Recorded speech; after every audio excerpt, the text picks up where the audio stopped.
මේකට මම අර කලින් කරපු වීඩියෝ එකෙත් උත්තර දුන්නා. ඔය කොත්මලේ ජලාශය ගැන ඔය ගොඩාක් අදහස් පළ කරන අය ඉන්නව නේද? ඒගොල්ලෝ ඒ සම්බන්ධ වාරි මාර්ග ඉංජිනේරුවෝ හෝ ඒ තාක්ෂණ ශිල්පියෝ හෝ ඒ අදාළ ඒ විෂය සම්බන්ධව ඉගෙන ගත්ත අය නෙමෙයිනේ. ගොඩාක් අය Taman දන්නවා කියලා හිතාගෙන ගොඩක් දේවල් කිව්වට පුතේ ඒ කියන දේවල් සමහරට Taman නොදන්නා දේවල්නේ. ඒක නිසා මේ නොදන්නා දේවල් ගැන වැඩි කතා නොකර අපි දන්න කෙනෙක්ගෙන් අහගෙන කියන එක හොඳයි. දැන් මම දන්නේ නැති දේවල් මේ ලෝකේ ගොඩාක් තියෙනවා. මම දන්නේ නැති දේවල් වැඩි, මම දන්න දේවල් බොහොම චුට්ටයි මේ ලෝකේ තියෙන්නේ. ඉතින් ඒක නිසා ෆෝන් එකක් තිබ්බ පළියට, කැමරාවක් තිබ්බ පළියට, වාචාලකම තිබ්බ පළියට අපි එහෙම මේ සෝෂල් මීඩියා තිබ්බ පළියට එක්ක දැනගෙන කියන්න ඕන, එක්ක දන්න කෙනෙක්ට කියන්න දෙන්න ඕන. හොඳද?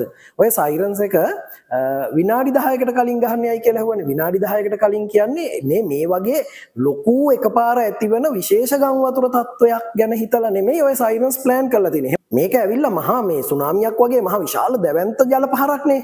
මේක මම කිව්වේ ආතසික්ලාක් මහත්මයා මේ වගේ තත්ත්වයන් හැඳින්වුවේ කොහොමද? එතුමා ඉන්න කාලේ වරක් කිව්වේ මේ ජල හෙන කියන්නේ මේ ඔරොත්තු නොදෙන තරම් අනපේක්ෂිත දැවැන්ත ජල ප්‍රමාණයක් ඊතලයට ඇද වැටීම. ඒක ඔරොත්තු දෙන්නේ නැහැ. ඉතින් අර සයිරන්ස් එක ගහන්නේ විනාඩි 10කට කලින් වෙන්නේ මෙහෙමනේ. ඕගොල්ලෝ දන්නේ නැතුව ඇති. දැන් ඔය කියන කට්ටිය කවුරුත් දන්නේ නැහැ නේද? සයිරන්ස් එක ගහනවා විතරක් නෙමෙයි. සමහර අවස්ථාවල ජල කඳ වේගවත් වැඩි නම් එනවුස්මන්ට් එකක් දීදී යනවා. කොත්මලේ වේල්ල ඩෑම් එක අරිනවා මේ වෙලාව වෙනකොට ඉවත් වෙන්න කියලා. ඒ අවට ඒ ආසන්න ප්‍රදේශවල ඒවට එනවුස්මන්ට් එකක්. ඒ කියන්නේ ලවුඩ් ස්පීකර් ගැට ගහගෙන කියමින් ඇවිදිනවා, ලොකු රවුමක් යනවා. ඒක ඔය කියන කට්ටිය ඒක දන්නේ නැහනේ. ඒ සාමාන්‍යයෙන් ජලාශයේ ජල ධාරිතාව ගොඩක් වැඩි වුණාම ඩෑම් එකට ඔරොත්තු දෙන්නේ නැති මට්ටමට ආවම ඒක මුදාහරින ක්‍රම කීපයක් තියෙනවා. එක්ක කොටසක් යන්නේ පවර් හවුස් එකේ නෙවෙයි, විදුලි ටර්බයින් කරකවන්න යනවනේ. ඉතින් එහෙම යනකොටත් ඒ වැඩි වෙන එක අඩු වෙනවා. ඒකත් බලලා තමයි වාන්දොරට විවර කරන්නේ. එහෙම නැතුව ජලය වැඩි වෙච්ච ගමන් මෙහෙම විවර කරන්නේ නැහැ. ඒවට හදාගත්ත සම්මත ක්‍රමවේද තියෙනවනේ. තාක්ෂණික ක්‍රමවේද, විද්‍යාත්මක ක්‍රමවේද, ඊට අදාළ පොලිසිය එකක් කියන්නේ හදාගත්ත ප්‍රතිපත්ති නීති රාමුවක් තියෙනවා. ඒවට අනුකූලව එපා නිලධාරීන් වැඩ කරන්න.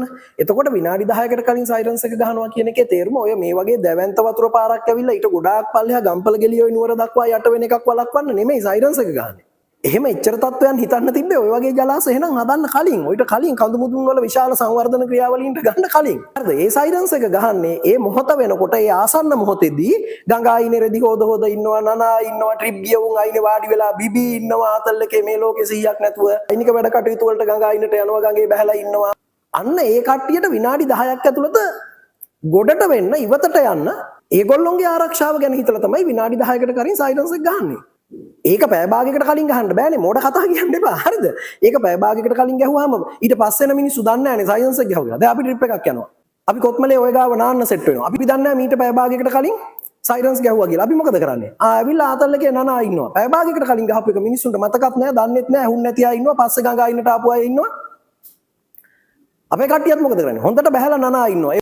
සමහරු අයිනේ සෙට් වෙලා බිබී ඉන්නවා. අපිට ඇහුණාද පැය භාගයකට කලින් ගහපු එක? අපි දන්නෙත් නැහැ. ඒ නිසා ආසන්නම මොහොතේ ආසන්න වෙලාවක් තියලා තමයි සයිරන්ස් එක ගහන්නේ. ඒ නිසා අපි කියන දේ පොඩ්ඩක් අවබෝධයෙන් කියන්න ඕන. දැන් අපි මෙහෙම පැය භාගයකට කලින් ගැහුවා. මිනිස්සු විනාඩි 10ක් 15ක් බැලුවා. දැන් වතුර පාරක් එන්නේ නැහැ. විනාඩි 20ක් බැලුවා. දැන් මොකෝ කරන්නේ? ආයෙ හිමින්සරේ ගඟට බැස කෝවානේ අර සයිරන්ස් එක වැරදිලාද කොහෙද? දැන් ගොඩක් වෙලා කෝ වතුර පාර නැහනේ. කියලා සමහරු මොකද කරන්නේ? ආපහු ගඟ අයිනට එනවනේ. ආපහු ගඟට බහිනවනේ. ගොඩක් වෙලානේ මේක ගහලා කෝ වතුර පාර නැහනේ කියලා එනවනේ. ඔය කොත්මලේ ඔයෙන් එන වතුර පාර ජලාශයට පහලින් තියෙන තැන්වල මං ගිහිල්ලා තිනවා. සමහර තැන්වල පුතේ සපත්තු පාලමක් තියෙනවා. ඔය හරහා සපත්තු පාලමක්. ඒ කියන්නේ ඇවිදගෙන යන්න පුළුවන්. වතුර පාර යන්නේ සපත්තු පාලමට උඩින්. පළල තැනකින් වතුර ටික පිට කරනවා. එතකොට මේ සපත්තු පාලම් උඩින් එහෙම මිනිස්සු යනවා එනවනේ. පැය භාගයකට කලින් ගැහුවට පස්සේ ඒක ඇහෙන්නේ නැහනේ මිනිස්සුන්ට. වතුර අරපු ගමන්ම මොකද දන්නවද වෙන්නේ? ඔය සපත්තු පාලමෙන් උඩට අඩි 10ක් විතර උඩට වතුර පාර එනවා. හැබැයි ඒක යම් වෙලාවකදී ඉවරුනහම ආපහු සපත්තු පාලම දක්වා පෑදෙනවා. ඒ කියන්නේ සපත්තු පාලම කියන්නේ පාලමට උඩින් වතුර යන්න හදලාද කියන එකනේ. ඒ නිසා ජලාශය අරින්න ආසන්නම වෙලාවකදී තමයි ඔය සයිරන්ස් එක ගහන්නේ. නැත්තම් මිනිස්සු පාලමට උඩින් යනවනේ. පැය භාගයක් ඇතුළත මිනිස්සුන්ට ඕක මතක නැතුව හෝ ඇහිලා නැතුව හෝ දුරක ඉඳලා ආපු කට්ටියක් හෝ ඒ පාලම උඩින් ගියොත්, වාහනයක් ගියොත්, ත්‍රිවිල් එකක් ගියොත්, මිනිස්සු පයින් ඇවිදගෙන ගියොත් මොකද වෙන්නේ? උඩින් යනවනේ. අඩි 10 15 උඩින් වතුර පාර යනවනේ. ඒවා එහෙම ක්‍රියාත්මක කරන්න බැරි නිසානේ මේ ක්‍රමවේදයක් හදාගෙන තියෙන්නේ.